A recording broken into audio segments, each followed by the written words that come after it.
Hello everyone, welcome to my YouTube channel. I am Deepti. I hope आप सभी लोग अच्छे होंगे। गाइस, आप लोगों से एक गुजारिश है, सब्सक्राइब कर दीजिए मेरे चैनल को। कमेंट करके भी बताया करें कि आपको माय स्टोरी कैसी लगती है और मेरे वीडियोस को ज़्यादा से ज़्यादा शेयर कर दीजिए। बिना किसी देरी के स्टार्ट करते हैं आज की कहानी। 4 दोस्त होते हैं। उनमें से जो एक दोस्त होता है जिसका नाम राहुल होता है, वो बहुत बहादुर बना करता था। वो अपने दोस्तों से कहता था वो किसी चीज से नहीं डरता। तो उसमें से एक ने बोला कि क्या तुम्हें भूतों से भी डर नहीं लगता? तो उसने बोला हाँ, मुझे भूतों से भी नहीं डर लगता, मैं रात को कहीं भी जा सकता हूँ बिना डरे। तब उसने राहुल को एक चैलेंज दिया। उसने कहा कि आज रात को 12 बजे तुम्हें एक कब्रिस्तान में जाना है और उस कब्रिस्तान में कील गाड़ करके वापस आ जानी है। हम सब लोग सुबह चलेंगे और उस कील को देखेंगे। राहुल तुरंत रेडी हो जाता है क्योंकि वो समझता था कि मैं सबसे ज्यादा बहादुर हूँ।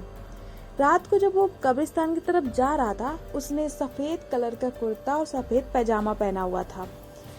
उस समय काली अंधेरी रात थी क्योंकि अमावस्या की रात थी, तो चांद भी नहीं था। बिल्कुल सुनसान रोड और अंधेरी रात, ऊपर से कुछ भयानक आवाजें भी आ रही थी। ये सब सुनकर राहुल को भी डर लग रहा था, लेकिन सबके सामने बहादुर बनने के चक्कर में वो कब्रिस्तान पहुंच जाता है। जैसे ही वो कब्रिस्तान के अंदर जाता है, अचानक से एक ठंडा सा झोंका उसकी बॉडी से टकरा के चला जाता है। वो एकदम से कांप जाता है। फिर भी वो थोड़ा सा हिम्मत करके आगे बढ़ा। उसने कील उठाई और कील जमीन पर गाड़ने लगा। ज्यादा शोर ना हो इसलिए वो कील आराम आराम से गाड़ रहा था। थोड़ी देर बाद उसे ऐसा लगा कि पीछे से कोई उसका कुर्ता खींच रहा है। जैसे ही उसने पीछे देखा, वहां पर कोई नहीं था। वो एकदम से डर गया। फिर वो हिम्मत करके कील जल्दी जल्दी गाड़ने लगा। तभी उसे ऐसा लगा कि कोई वहां पर चल रहा है। कदमों की आवाज सुनाई दे रही थी, लेकिन दिखाई कोई नहीं दे रहा था। अब राहुल की हालत और खराब होती जा रही थी। उसे पसीने आ रहे थे। उसे वो जल्दी से कील गाड़ करके वहां से निकलना था। जैसे ही वो कील गाड़ करके निकलने लगा, अचानक से किसी ने उसका पैर पकड़ लिया। वो एकदम से डरने लगा। सिर्फ हाथ दिखाई दे रहा था। वो बहुत तेज से चिल्लाया और अचानक बेहोश हो गया। काफी देर जब वापस नहीं आया तो उसके सारे दोस्त मिलकर कब्रिस्तान गए। वहां पे देखा वो बेहोश पड़ा है। उसको ले जा करके लेटाया घर में और काफी देर बाद राहुल को होश आया। जैसे ही होश आया, उन्होंने देखा उसकी आंखें एकदम लाल आंखें और बहुत ही गुस्से में वो तीनों को घूर रहा था और एक भारी और भयानक आवाज में बोला, मैं सबको मार दूंगा, किसी को नहीं छोड़ूंगा। इतना कहकर वो बहुत तेज से हंसने लगा और उसने अपने एक दोस्त का गला पकड़ के उसे उठा दिया। बाकी सारे दोस्त डर गए और कैसे तैसे करके उसको छुड़ाया और राहुल को रूम में बंद करके दौड़ के उसके पेरेंट्स के पास गए। उन्होंने सब कुछ उसके पेरेंट्स को बताया। उसके पेरेंट्स एक तांत्रिक को लेकर राहुल के पास आए।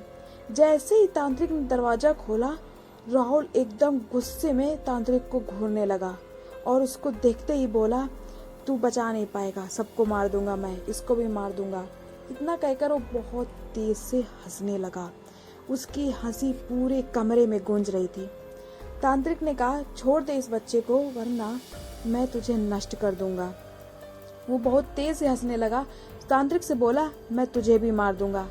इतना कहते ही वो तुरंत तांत्रिक के पास एकदम से आ गया और तांत्रिक का गला पकड़कर उसे उठा दिया और मारने की कोशिश करने लगा। तभी तांत्रिक ने कुछ मंत्र पढ़े। उन मंत्रों की वजह से वो एकदम से राहुल पीछे हट गया और तांत्रिक छूट गया। तांत्रिक ने बहुत कोशिश की, तब कहीं वो काबू कर पाया उस आत्मा को। उससे पूछा कि तुम इसके शरीर में कैसे आ गए? उसने बताया कि राहुल जिस जगह कील गाड़ रहा था वो मेरी कब्र थी। इसने मुझे परेशान किया है, अब मैं इसे नहीं छोड़ूंगा। उस तांत्रिक ने कहा कि चले जाओ यहाँ से, वरना मैं तुम्हें जिंदा नहीं छोड़ूंगा, मार दूंगा। उसने काफी मंत्र पढ़े। काफी प्रयास के बाद वो आत्मा राहुल को छोड़ करके चली गई। अब राहुल बिल्कुल ठीक है, लेकिन उस दिन के बाद राहुल इतना ज्यादा डर गया कि कहीं भी वो अकेले तक नहीं जाने लगा। आज की स्टोरी कैसी लगी कमेंट करके जरूर बताइएगा।